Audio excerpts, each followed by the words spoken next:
Usually the summertime is a time where people can just kind of unwind and unplug from politics, from any news events, and enjoy themselves. Enjoy the weather, go spend time with family, go spend time with friends, get out of that cycle of the news because things do generally calm down.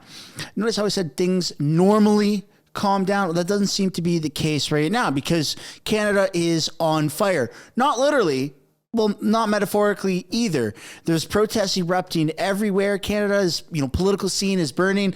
You have harassment from members of parliament is apparently on the rise. And Justin Trudeau continues to joke about quitting his job. There's a whole lot of stuff happening. I hope you stick around for the full video because you're not going to want to miss a single beat of this. And there's a massive update coming in the next week in terms of the Bank of Canada and interest rates. Welcome back to the channel. Welcome back to another video, everybody. Before we get into it, I do want to encourage you all to smash the like button, subscribe if you haven't yet already. And before we get into the meat and potatoes of the video, I do have a special message and a special offer for today's sponsor. I'd like to thank today's sponsor, Private Internet Access. We have teamed up and we are offering my audience 83% off by using code SUNSHINE, which can be linked down in the description or the pinned comment below. We're living in a world of censorship and Justin Trudeau is at the forefront of this race. Canadians are being censored left, right, and center, which is why you have to protect yourself with a VPN, such as Private Internet Access. What a VPN does is it encrypts your information so that while you're browsing online, you're going to different websites, your information, your personal data is not shared with these massive corporations. It's almost like putting a cloak over yourself. And the best possible way that I like going about this is using the cloak, such as Private Internet Access. Even when it comes to getting the news here in Canada, there's an insane level of censorship. You can't even get Canadian news on Facebook, for crying out loud. Above and beyond the news, if you want to get different content on streaming platforms such as Netflix, Hulu, Disney Plus, because a lot of these corporations, they geo-lock content, such as in Canada, you can only watch Canadian Netflix. But with Private Internet Access, you can bypass that and you can watch American Netflix, UK Netflix. It's really an interesting thing and it unlocks a whole new world of content out there. The best part about it is that you're not just restricted to doing that from a computer or a tablet. You can do that from your phone and you can have a whole lot of devices linked to your Private Internet Access account, which is incredible. Private Internet Access is not only user-friendly, it's extremely affordable, and it is the best way of saying F you to the government. You can get 83% off of Private Internet Access by using the link down in the description or the pinned comment below. Thank you, Private Internet Access, for sponsoring today's video. Alrighty, let's get into the news, shall we? You've got the polls still sitting at 211 seats projected, bottom line of 184, top end of 232. They need only 172. I do think that as we get closer to the summertime where they take off from Parliament, which is about 3 weeks, that you're going to see the number climb from 211 a little bit back up and projected for 99% winning, or 99% likely winning the most seats, 99% likely of winning a majority. And it does seem like the Liberals are headed towards a massive downfall, right? They're with 25% of the seats, NDP 17. That number is likely to flip. I do think that we're going to start to see the Liberals slowly make their way down to probably 18%, and the NDP might even hit 20%, but that we're gonna have to wait and see how that pans out. As far as everything that's happening for Pride season, because those who don't know, tis the season of the rainbows.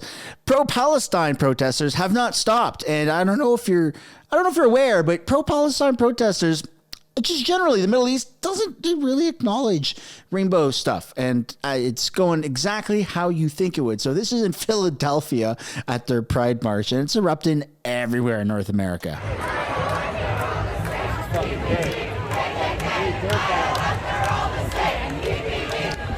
The Pride March has been completely blocked by pro-Palestine protesters.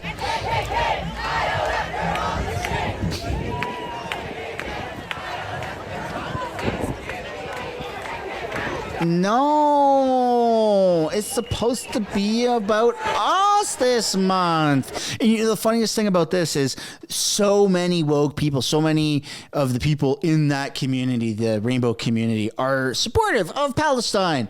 We're going to see how long that support really lasts. And it's even worse in New York. Here you go, New York City Pride Parade blocked by pro-Palestine protesters. Who would have thought? Who would have thought?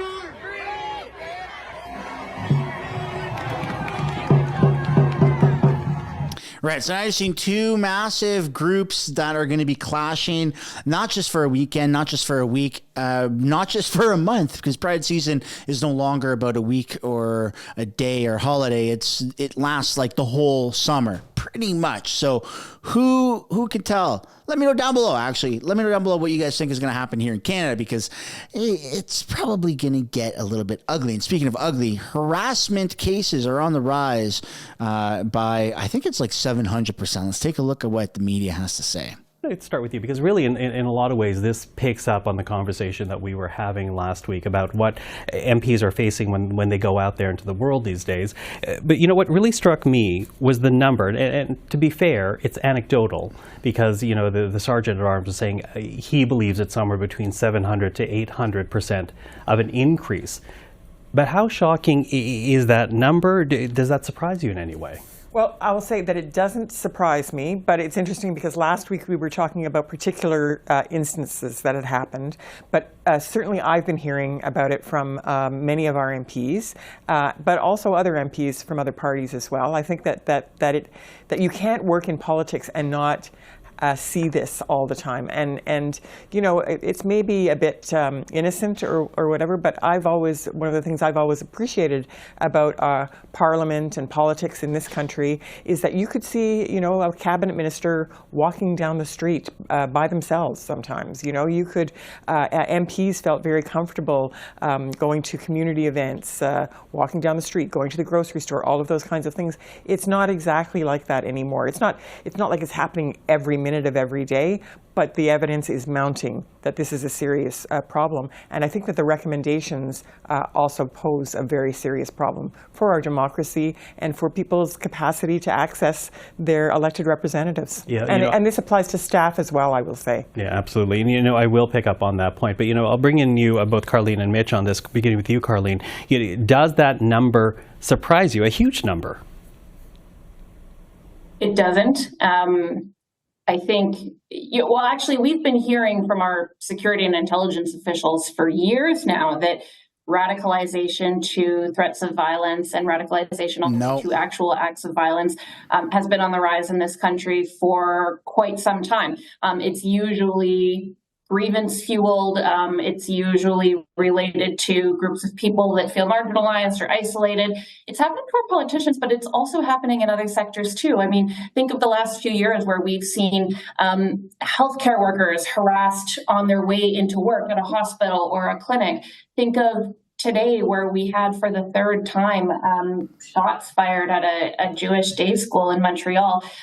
This level of radicalization that is leading to threats and to actual violence to not just our public officials, but other people. Well, that problem would potentially be solved if we took a look at our immigration policies. The whole radicalization, like they throw that word around and it makes themselves feel better, and it's just like racist, bigot, radical, extreme. These words have almost lost their meaning completely, because you can just say that about any situation, and as long as you're the first person to say it and you scream the loudest, then that's what it is, and it just doesn't make make any sense. Look, I don't condone harassment of any sorts or threats or calls to violence.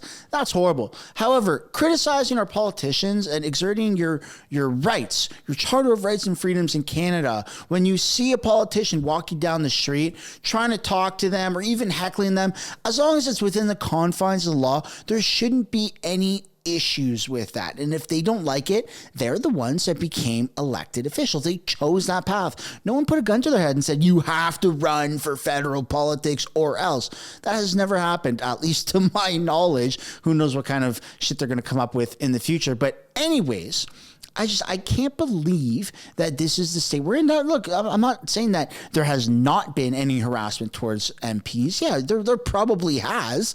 But to label every sort of, F Trudeau protest or any heckling that happens or any anti-whatever MP is seen in public protest that happens, all these pop-up things as harassment is just absolutely ridiculous. And it's radical and extreme within itself. I think that they've really diluted what that word means. But let me pass the question off to you guys. How do you feel about that? How do you feel about MPs being held a little bit more socially accountable for their actions? Like, these people they're running over 40 plus million lives. Like the Liberal MP that stood up in the House of Commons the other day and said, no one in Canada should go on summer road trips with their families, because they're going to sit in the car for 10 hours and watch the world burn because they're going on a road trip. That's insane. These idiots, they have cottages, they have lake houses, they have all of their properties across Canada, North America, even the world, and they get there somehow, but they don't want us doing it. It's hypocritical. Leaders that are preaching something as drastic as climate change, for instance, yet getting in their motorcade of gas or diesel vehicles or getting on private jets or even commercial airlines, right, that aren't electric, and they're preaching this nonsense. You don't lead by demand. You lead by example. And if you can't lead by example, then no one is going to believe you. And that's where we are today in Canada, is no one believes these people, which is why there's been so much social pressure, or just pressure in general, for these people to quit. And it's getting to them. It's getting to Justin Trudeau. Quite recently, he said himself that he is thinking daily about quitting his job. Let's take a look at what Breakfast Television has to say about this. Welcome back. One disaster averted. Tammy's phone is good. All right. Elsewhere, did you catch this Justin Trudeau radio interview Friday on Radio Canada? How do you say it, yeah. Laura? Yeah. Radio Canada? Yeah. Fascinating. And it was long form. He kind of let it fly. Here are the highlights. He playfully told the interviewer that he thinks every day about quitting his, quote, crazy, super tough, and at times challenging job. He said, is it boring at times? Yes. But amid all the domestic and international challenges, Trudeau said, and you could tell by the energy when you hear this, that he is very determined to stay on the job. Women's rights, LGBTQ plus rights, climate change are at the top of his to-do list and to protect list, no question about it. Now, I know the headline kind of went global in terms of Trudeau calling it a crazy, tough, boring job, and he thinks about quitting every day. I understand how those headlines would travel, but there wasn't energy in this interview. I want to defend Justin Trudeau, something I don't always do on the show. There wasn't energy in this interview that doesn't kind of come through those quotes that I think the context is kind of important. But Mayor, you're batting leadoff on this. When you see quotes like this, what goes through your head? Well, I think exactly what you just said. I mean, it's very different to speak something than it is to see it written in black and white. And I think, unfortunately, he's definitely fallen into that trap a bit. As someone who is Prime Minister and has been for a bit, you'd think that potentially there might be some awareness of how that line might travel, especially how that line might travel right now. And look, when I hear that, when I see that, and I think of the job of Prime Minister, I mean, check, check, check. It seems incredibly crazy and difficult. And I don't know if I'd say boring, but I just haven't experienced it myself, nor will I ever. But I don't think that is exactly relatable. Even though I understand it, the relatability of it is something I almost don't want to hear. Like, that's something that I think you just keep to yourself. Though I think it's understandable, I don't want to hear the Prime Minister say that out loud. I don't. And I feel like going into the job as Prime Minister, you know it's going to be a crazy job. So it's one of those things. Yes, I didn't hear the interview, so I don't know the tone at all. But yes, those lines, those particular quotes would travel, considering just how divided we are as a country at this point. And so I think maybe you choose your words a little bit more carefully, just in case. Yeah, considering the context all around this Prime Minister, it was fascinating to kind of read. I think internally and externally, there's two different stories. One, when he says, I think about quitting every day, going on that walk in the snow, as his dad famously went on, and the anniversary just happened to that. Don't tell me there aren't people in the Liberal Party who see that quote going, all right, well, let's really sit down here. Let's figure this out. Now, who would succeed Justin Trudeau? I don't know the name. That's an entirely different subject. But if I hear a leader saying that on open mic, 20 points down in the polls, there's some easy dots to connect there. What do you really want? Who do you think, do you want the gig? Is this something for you? There is no harm in walking away from a job this difficult. Zero. Plenty of people have done it in the past. He clearly doesn't want the gig, nor is he good at it, nor does he deserve to stay in that gig at all. He's ruined an economy. Things are not getting easier for him. Protests are picking up everywhere he goes. Now there's multiple groups from different perspectives that are showing up to protest him. You got Free Palestine protests that are shitting on Justin Trudeau, that are forcing Trudeau to try and end this war on Palestine and Palestinian people. You got freedom people in Canada, the freedom community, that are showing up going, F you, F Trudeau, F everything. You're taking away our rights. It's adding on. Soon you're going to have the rainbow community going, help us. The Palestine people are blocking us. And just everybody is going to him to protest him. And it's just too divisive, and we need better leadership. And this is going to be super tricky for the next person, likely Pierre Poilievre, to take that position. I have no idea, nor am I envious of Pierre's position of taking on this role. Canada is absolutely in the shitter right now. Everybody is mad about everything. Everyone is overpaying for everything. Not a single person wakes up 7 days a week going, this is great. This country is great. Everyone is going, oh man, this is horrible. And there's just new reasons every day or every week to add to that list of things are horrible. And we're going to take a look at another one right now. The Bank of Canada is potentially going to be raising interest rates coming this week. But let's take a look at this video. Number hitting 2.7% in April. That's the lowest it's been in 3 years. The key lending rate has been at 5% now for almost a full year. So what are the chances of a cut this week, and how could it impact political parties' fortunes heading into the summer? The Scrum is here to get into that. Marika Walsh is a senior political reporter with the Globe and Mail. Nick Nanos is the chief data scientist and founder of Nanos Research, and Amber Kanwar is a senior anchor at BNN Bloomberg. Hi, everybody. Good to see you. Amber, I'll start with your financial expertise. Tell us what you're expecting Wednesday based on all that data I just threw out there. Well, because of Friday's soft GDP data, it is now officially priced in that come Wednesday, the Bank of Canada will cut its trend-setting interest rate by 25 basis points. Now, I don't want to say it's 100% priced in, but economists now think that is the most likely scenario given economic data is soft. And it wasn't just the first quarter. They unexpectedly revised the fourth quarter to, instead of 1% growth, actually it was 0.1% growth. And the quarter before that was a decline. So remember, the technical definition of a recession is 2 back-to-back quarters of negative GDP. We basically just skirt that by a decimal point. So growth is weak. And to your point, inflation is weak. This should give the bank all the cover it needs to cut rates. But of course, there's a lot of questions beyond that. Typically when you get rate cutting cycles, there's many rate cuts that come after that. Economists don't think that's what's going to happen this time around. Okay, I'm going to follow up with that point in a second. I just want to bring some politics in the conversation. Nick, give us a lay of the land around how Canadians are feeling right now when it comes to issues of affordability and the way in which obviously interest rates have impacted that. Well, the top national unprompted issue of concern is inflation. It's been up 4 points in terms of people's worry about inflation in the last 4 weeks. And people are worried about the rising cost of housing and just paying for the groceries. So, anything that is seen as a relief on this front would be welcome from Canadians because they're just feeling the pinch. Marika, how has that, how do you anticipate that impacts things heading into the summer? I mean, to Amber's point, we're looking at a quarter basis point cut. It's not necessarily a lot, but the sentiment that could impact, like this sort of feeling of relief it might impart that there's more of that to come, could impact politics as well, I think. Absolutely. I mean, I think the short answer is it's complicated because of everything that Amber just signaled about what happens next.